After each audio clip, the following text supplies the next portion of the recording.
Boa tarde, todo mundo. Espero que vocês estejam bem. Vamos começar o nosso GE desse dia de hoje. E o assunto que eu quero comentar com vocês é um assunto fácil, mas que eu tenho percebido que sempre causa algum problema de entendimento, que é sobre as lançadeiras, tá certo? Então, hoje a gente vai discutir um pouquinho essa questão das lançadeiras. Deixa eu passar isso aqui. Pronto. Então, para a gente falar de lançadeira, a gente tem que falar de mitocôndria. Então, mitocôndria, vocês sabem, é uma organela celular que ela é caracterizada, tem uma função muito importante dentro da célula, porque boa parte da energia que é produzida a partir de substâncias ou que a gente armazena ou que a gente obtém pela alimentação, essa parte ela vai ser oxidada, a oxidação final ocorre na mitocôndria, nas suas cristas mitocondriais. E como organela tem características. E algumas características importantes são: elas apresentam duas membranas, uma membrana mitocondrial externa, que é formada de 30% a 40% de lipídios e 60% a 70% de proteínas. Porém, o grosso dessas proteínas são proteínas que vão formar poros. O que faz com que a membrana externa ela tenha pouca seletividade no que passa por ela, certo? Então, essas proteínas que vão formar os poros permitem a passagem, basicamente, de quase todas as moléculas. Elas não têm muita seletividade, tá certo? Já a membrana mitocondrial interna é formada de 80% de proteínas. E o que a gente vai encontrar nessa membrana interna? Proteínas que estão envolvidas na cadeia de transporte de elétrons, que a gente vai ver futuramente, na fosforilação oxidativa, também a gente vai ver mais para frente, e várias proteínas que são responsáveis pelo sistema de transporte por membrana. Tá certo? Além disso, a gente vai ter essas invaginações que as mitocôndrias apresentam, que são as conhecidas como cristas mitocondriais, a matriz mitocondrial, que é uma matriz onde vão ter várias enzimas responsáveis por diferentes vias metabólicas. Por exemplo, todas as enzimas do ciclo do ácido cítrico vão estar aí, enzimas da oxidação de ácidos graxos, enzimas diversas, e entre a membrana mitocondrial interna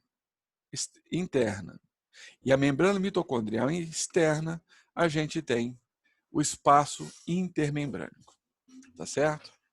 Então essa é uma característica das mitocôndrias que vai ser importante para a gente no decorrer da matéria. E o assunto hoje, então, como eu já havia dito, são as lançadeiras. O que são as lançadeiras? As lançadeiras são um conjunto de reações que transportam os equivalentes de redução produzidos no citosol durante a glicólise ao interior da mitocôndria. A membrana mitocondrial interna é impermeável ao NAD, de modo que este precisa ser reoxidado a NAD oxidado. Lembra que se o NAD reduzido formado pela via glicolítica, ele não for reoxidado, a via glicolítica vai parar por falta de coenzima. Então, é preciso que haja alguma maneira de você conseguir reoxidar esse NAD. A gente já viu que uma das maneiras para isso acontecer é a partir da lactato desidrogenase. tem as reações de formação também de álcool, que você também pode ter a reoxidação desse NAD. E uma outra maneira é através das lançadeiras, que vão transportar esses elétrons que estão presentes no NADs, que vieram da via glicolítica, para dentro da mitocôndria. Então, as lançadeiras utilizam várias moléculas que também funcionam como intermediários das vias metabólicas. E essas moléculas são importantes como o oxalacetato e o malato, que são ambas moléculas do ciclo do ácido cítrico. E a gente vai discutir aqui duas lançadeiras. A lançadeira malato-aspartato e a lançadeira glicerol-fosfato.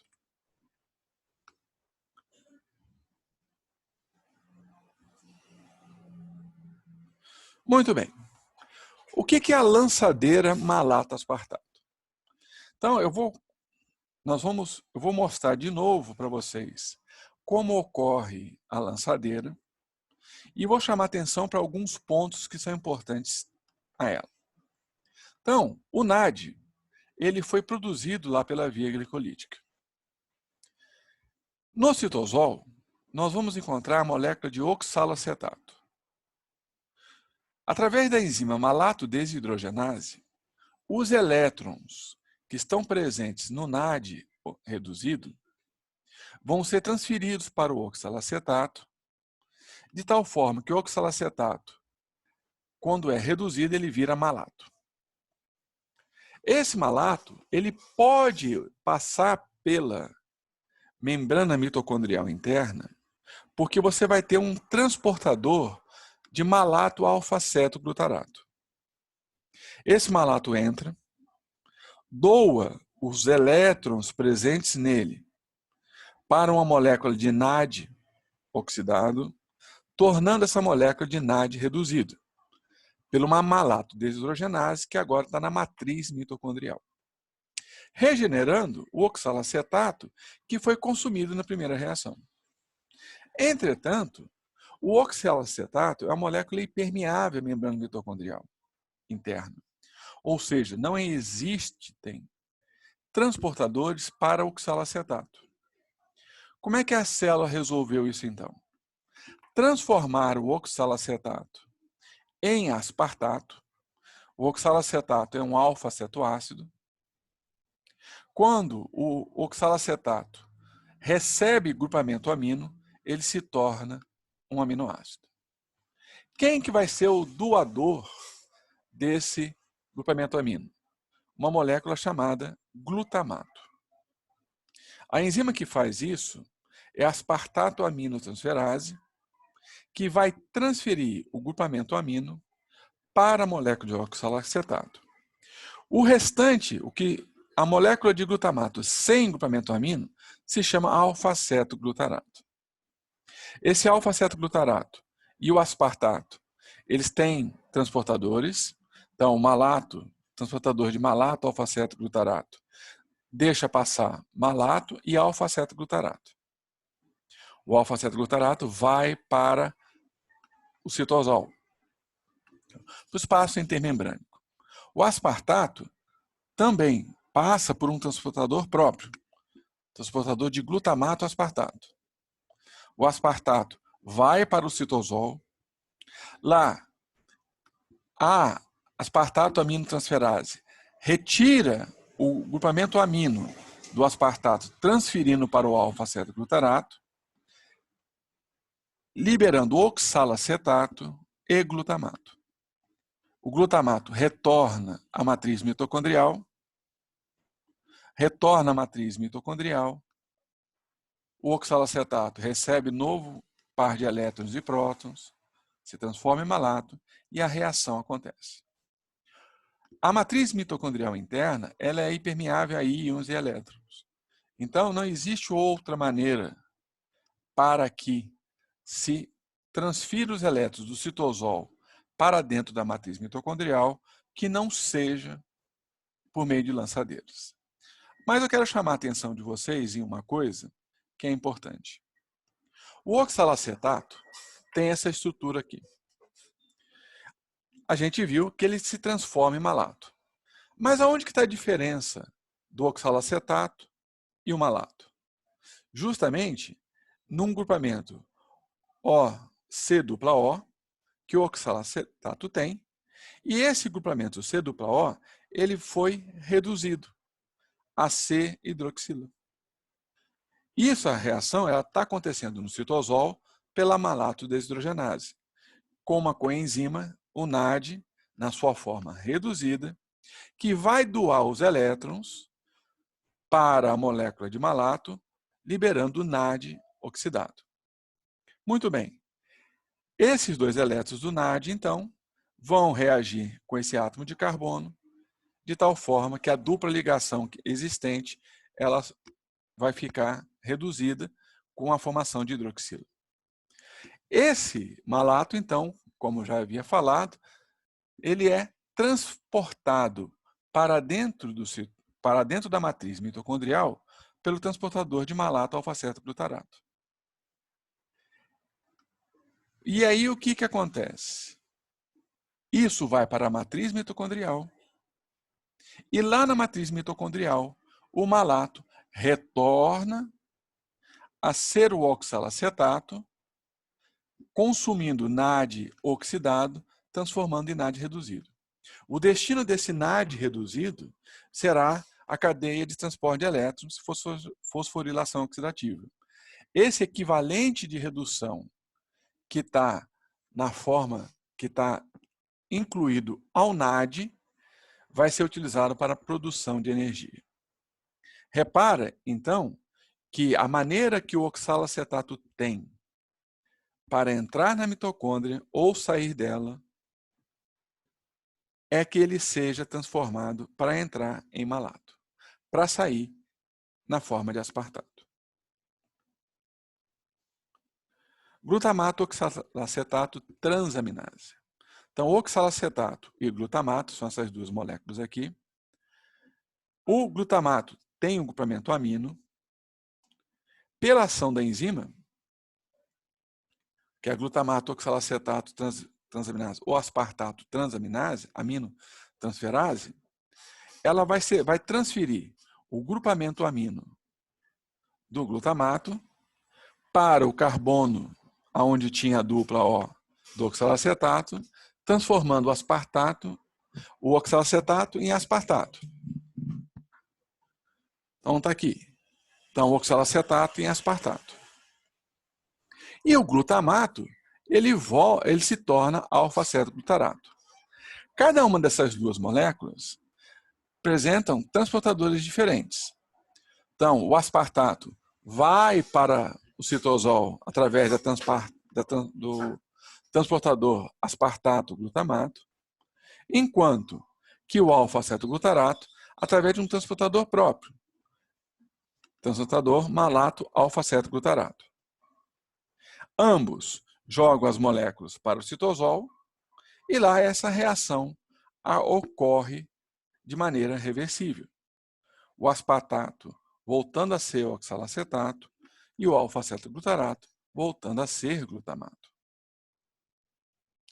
Então, esse ciclo está acontecendo para que esses elétrons do citosol possam entrar na matriz mitocondrial, regenera o NAD para a via glicolítica e esses elétrons vão gerar energia. E a última lançadeira, que é a lançadeira mais simples, é a lançadeira glicerol-fosfato. Ela tem um mecanismo com a mesma ideia, só que são mecanismos bem diferentes. Então, a partir da via glicolítica, tem a produção do NAD reduzido. Através de uma glicerol 3-fosfato desidrogenase citosólica, esses elétrons do NAD, 2 elétrons e um próton, são transferidos para a dihidroxicetona fosfato. Quando a dihidroxicetona fosfato recebe esses elétrons, se transforma em glicerol 3-fosfato. Percebe que aqui eu tenho uma C dupla O e aqui eu tenho esse grupamento reduzido, formando uma hidroxila. Esse glicerol 3-fosfato que foi formado vai encontrar uma proteína que está presa na membrana mitocondrial interna, voltada para o espaço intermembrânico, chamado glicerol 3-fosfato desidrogenase, só que agora mitocondrial. Essa enzima, a gente vai discutir mais para frente, é uma flavoproteína. O que é isso? É uma enzima que tem como um grupo prostético um grupamento chamado FAD, que é capaz de receber elétrons. Esses elétrons, então o FAD, ao receber 2 prótons e 2 elétrons, se transforma em FADH2. Essa enzima, ela vai transferir esses elétrons do FAD para uma coenzima que está presente dentro da matriz mitocondrial interna, que a gente vai discutir mais para frente também, que é uma coenzima chamada coenzima Q. É uma coenzima que tem uma característica apolar, porque ela é formada por várias subunidades isoprenoides. Então, ela consegue receber o elétron e andar e caminhar, se dissolver na matriz, na membrana mitocondrial. E aí, ela vai doar esses elétrons para um complexo 3 da cadeia de transporte de elétrons. E aí, segue. Quais são as grandes diferenças entre as duas lançadeiras?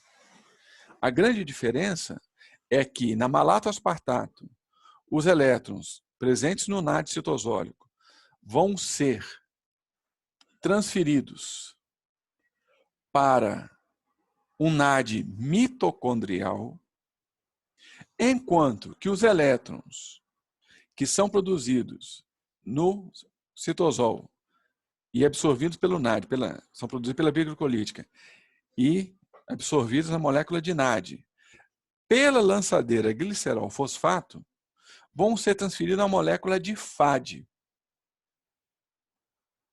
Mas o que isso gera de diferença? Vai gerar uma diferença na produção de ATP. O NAD vai gerar muito mais ATP pela fosforilação oxidativa do que a molécula de FAD.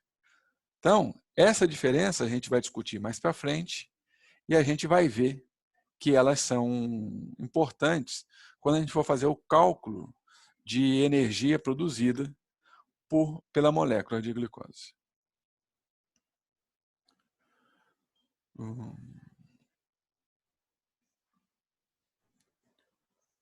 Muito bem.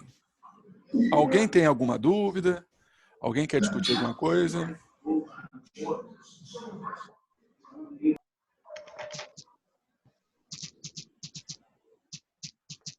Professor, você poderia repetir essa primeira parte?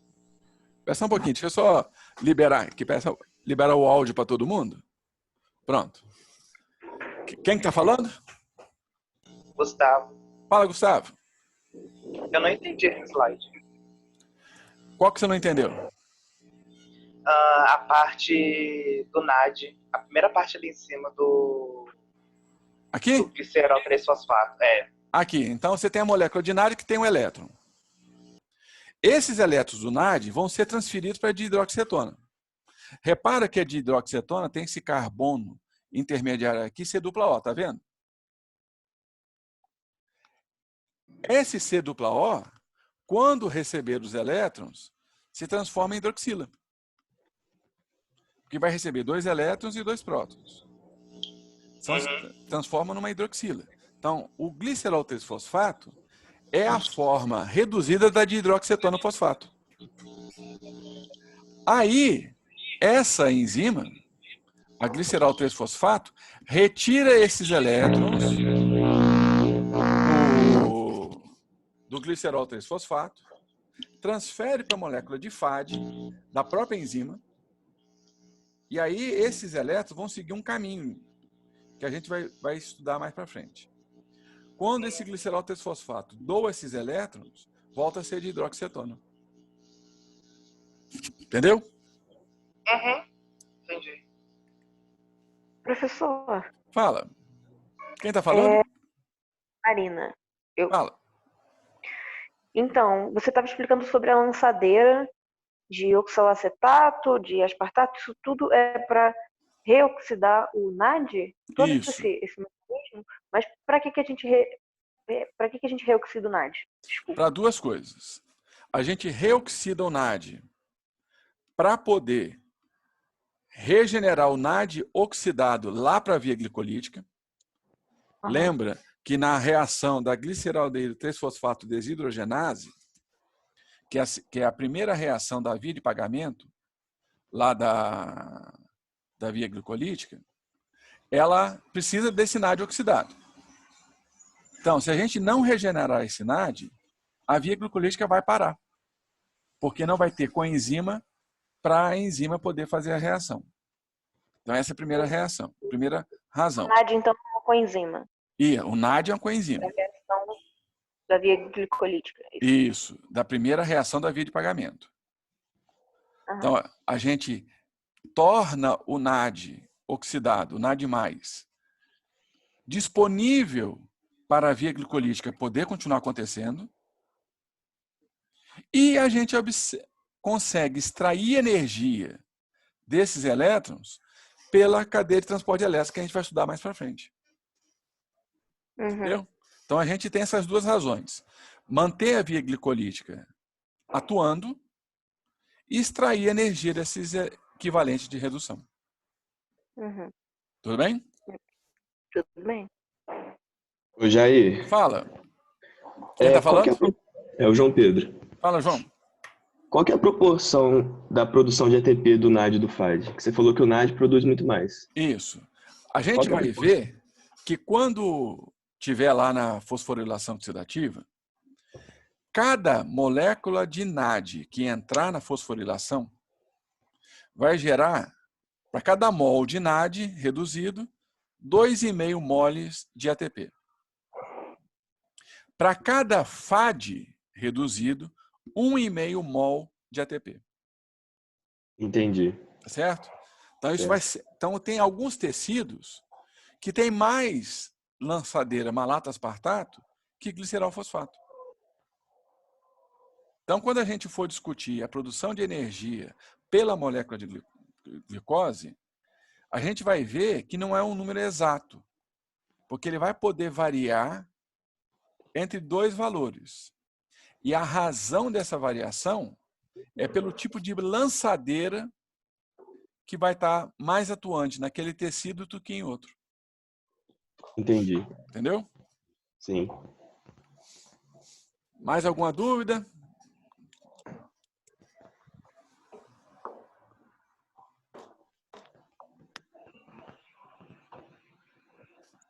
Tá tudo tranquilo?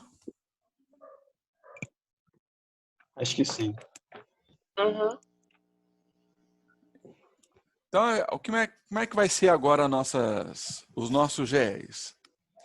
A minha ideia é que a gente tenha uma semana. A gente vai discutir a matéria, como eu fiz hoje, diretamente, um ponto específico da matéria. E, na semana seguinte, a gente vai pegar um caso, como a gente fez com o Charles na semana passada. Tá certo? Pois é, eu era pra estar Então, aqui, mas eu não vou um e outro. Não, mamãe já pedi pros outros lá embaixo ficar de olho naquele. Tudo bem? Tudo bem. Tudo bem. Uhum. Então, por hoje é só. Quero agradecer a presença de vocês. E aquele negócio, quando vocês tiverem... E quem tiver alguma opinião, quer sobre tema, a gente pode também discutir algum tema específico que vocês queiram falar. Tranquilo. Tá bom? Beleza. Aham. Então, um abraço para todo mundo. Se cuidem aí. Jair, Fala. você acha que é possível, em alguma das aulas, a gente fazer uma revisão sobre as aulas que a gente já teve? Ou você acha que não vai dar tempo? Podemos sim. Assim, eu vou ter que fazer em mais aulas. Tá? Eu vou Não só esse horário. Oi? Tá falando não só esse horário. É assim, porque, na verdade, o que eu estou fazendo? Eu não estou querendo ocupar muito a semana de vocês. Aham. Então, é um horário muito curto, até porque o aplicativo que eu estou usando me permite só 40 minutos. Aham. Então, o que eu vou fazer? Na semana que vem, a gente vai fazer a apresentação do Charles. Vocês me mandem por e-mail, pode ser essa semana, pode ser semana que vem, daqui para frente. Se vocês quiserem, um outro dia, aí eu repito as aulas que eu dei. Tá ótimo, tranquilo. Ok. Tá certo? Aí eu repito Perfeito. as aulas. Eu repasso todas aquelas aulas que eu dei de maneira mais curtinha, ou eu faço por pedaços. Então, a aula da via glicolítica, eu divido ela em 3 pedaços. Tá certo? E aí vocês me falam um horário melhor para vocês, que nesse dia a gente faz essa revisão. Tá ótimo. Jair, não é uma pergunta agora, é uma opinião. Você Sim. disse que esse aplicativo limita as reuniões a 40 minutos. Tem um aplicativo que é para jogo, chamado Discord. E ele também compartilha a tela e que, se eu não me engano, ele não tem limite de tempo. A gente pode testar. Se você quiser depois dar uma olhada para ver se é melhor, se não é melhor, se você prefere o Zoom. Tá, não, a gente pode testar. Assim, na verdade, isso é tudo um teste, né? É tudo uma questão da gente ver como é que fica melhor. Sim, tá bom? Sim. Mas aí vocês me mandem por e-mail essa data para a gente começar a fazer. Pode ser começar essa semana mesmo. Não tem problema. Tá, show. Perfeito. Então. Tá bom? Tá ótimo. Ok. Então, gente, um abraço para vocês. Se cuidem. E até o próximo dia. Valeu. Até mais, obrigada. Até Tchau, mais. Jair. Tchau, Tchau, tchau. tchau.